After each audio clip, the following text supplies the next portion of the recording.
Pinayuhan po ni dating Senate President Juan Ponce Enrile ang mga mambabatas na pag-aralan ng mga nakaraang impeachment trial bilang gabay sa paglilitis kay Vice President Sara Duterte. Ayon kay Enrile, ang mga kaso ni na dating Pangulong Joseph Estrada, dating Ombudsman Merceditas Gutierrez at dating Chief Justice Renato Corona ay maaaring magsilbing precedent upang magpatibay ang posisyon ng Kongreso. Bagamat hindi maaring talakayin sa publiko ang mga petisyong kumukwestiyon sa impeachment complaint laban kay VP Sara, iminungkahi naman ni Enrile na dapat pag-aralan ng Senado ang nakalipas na mga paglilitis para sa mas maayos na proseso. Suportado po ng Malacanang ang panukalang batas na magpaparusa sa pagpapakalat ng pekeng balita. Ayon po yan kay PCO Undersecretary Claire Castro. Ayon sa kanya, mahalagang magkaroon muna ng malinaw na definisyon ng fake news bago ito gawing batas. Iminungkahi rin ni Castro ang pagpaparehistro ng lahat ng content creators upang mapigilan ang paglaganap ng maling impormasyon. Samantala, tinututukan na ng bagong pinuno ng PCO na si Jay Ruiz ang kampanya laban sa fake news sa social media. Samantala, hindi raw papatulan ng Administrasyong Marcos ang mga walang saysay na batikos ng oposisyon, lalo na kaugnay ng umano'y negative campaigning ni Pangulong Bongbong Marcos. Ayon pa kay Castro, bahagi lamang ito ng propaganda at walang partikular na pinatatamaan. Bumagsak po sa 8 pesos kada kilo ang farm gate price ng kamatis sa kasagsagan ng anihan. Ayon po yan sa Samahang Industriya ng Agrikultura o SINAG. Ito ay malayong presyo mula sa 350 pesos kada kilo noong nakaraang buwan. Dahil dito, marami sa mga magsasaka ang pinipiling hindi na mag-ani. Dahil po yan sa mas malaki pa ang gastos kaysa sa kita, ayon po yan sa SINAG.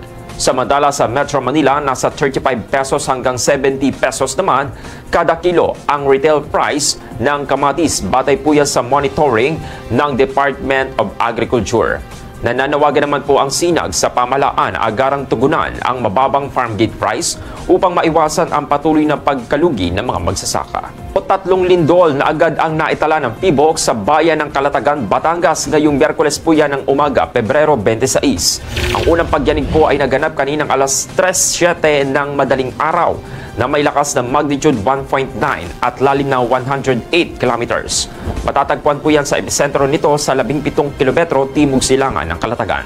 Sumunod po ang isang magnitude 2.2 na lindol bandang alas 6:53 ng umaga. May lalim po yan na 73 kilometro at ang epicentro ay nasa 18 kilometro timog silangan ng Calatagan. Pinakahuli naman po ang isang magnitude 2.0 na lindol na yumanig naman sa lugar kaninang alas 6:58 ng umaga. May lalim po yan na 97 kilometers at may epicentro sa 13 km timog kanluran po yan ng Calatagan. Ayon naman po sa PBOC, ang mga pagyanig po na ito ay hindi inaasahang magdudulot ng pinsala o aftershocks dahil po yan sa kanilang mababang magnitude at malalim na pinagulan. Nananatiling kritikal, ngunit stable ang kalagayan ni Pope Francis ayon po yan sa Vatican. Wala na siyang acute respiratory episode at bumubuti na ang kanyang laboratory test. Patuloy siyang inoobserbahan matapos sumailalim sa CT scan para sa bilateral pneumonia. Sa kabila po ng kanyang kondisyon, tinanggap naman po ng 88 anyos na Santo Papa ang Eucharistia at ipinagpapatuloy ang trabaho. Bumuti na rin ang kanyang kidney function habang tuloy ang oxygen therapy. Samantala, patuloy po ang gabi-gabing pagdarasal sa Vatican para sa kanyang mabilisang paggaling. Happy Wednesday po mga kabalisong. Patuloy po na makakaapekto ang umiiral na shoreline sa silangang bahagi po ng Visayas ngayong araw po yan ng Miyerkules na magdadala po yan ng maulap na kalangitan na may kalat-kalat na mga pag-ulan at mga pulo-pulong mga pagkulog at pagkidlat sa parte naman po ng Eastern Visayas, Northern Mindanao at Caraga. Ayon po yan sa latest weather forecast ng Pag-asa. Samantala, ang Northeast Monsoon naman o yung amihan ay magdudulot naman po yan ng maulap na kalangitan na may mga pag-ulan sa parte naman po ng Cagayan Valley, Cordillera at Quezon. Maging sa parte rin po ng Aurora. Inaasahan din po ang bahagyang maulap hanggang sa maulap na kalangitan na may mga mahihinang mga pag-ulan sa parte naman po ng Metro, Manila at iba pang bahagi ng Luzon. Bukod dito, ang easterlies naman po ang iiral sa nalalabing bahagi po ng Visayas at dito po sa parte ng Mindanao na magdadala po yan ng maulap na kalangitan na may mga kalat-kalat na mga pag-ulan at pagkulog, pagkidlat. Sa kasalukuyan, ayon po sa Pag-asa, wala pong namamata ang low pressure area o LPA na maaaring maging bagyo. Alam niyo ba na may kasabihang an apple a day keeps the doctors away? Hindi lang ito basta kasabihan dahil may siyansya itong basehan. Alamin natin ang mga benepisyo ng mansanas sa ating kalusugan. Ayon sa Harvard T.H. Chan School of Public Health, ang mansanas ay mayaman sa antioxidant tulad ng flavonoids at vitamin C na tumutulong labanan ang mga free radicals sa sanhi ng sakit tulad ng cancer at sakit sa puso. Sabi naman ng American Heart Association, ang mansanas ay mayaman sa fiber na tinatawag na pectin na nakakatulong sa pagpapababa ng bad cholesterol o LDL.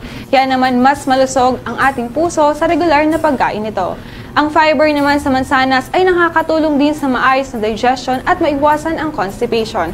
Ayon yan sa National Institute of Diabetes and Digestive and Kidney Disease, ang pagkonsumo ng fiber-rich foods tulad ng mansanas ay nagpapabuti ng ating gut health. Kaya naman mga kabalisong, alam nyo bang mayaman din ito sa collagen-boosting properties? Ayon sa isang pag-aaral mula sa National Library of Medicine, ang antioxidant sa mansanas ay nakakatulong sa pagpapanatili ng healthy glowing skin. Kaya naman, huwag magdalawang isip, isama na sa ating pang-araw-araw na pagkain ang masustansyang mansanas para sa mas malusog na katawan at mas masiglang buhay.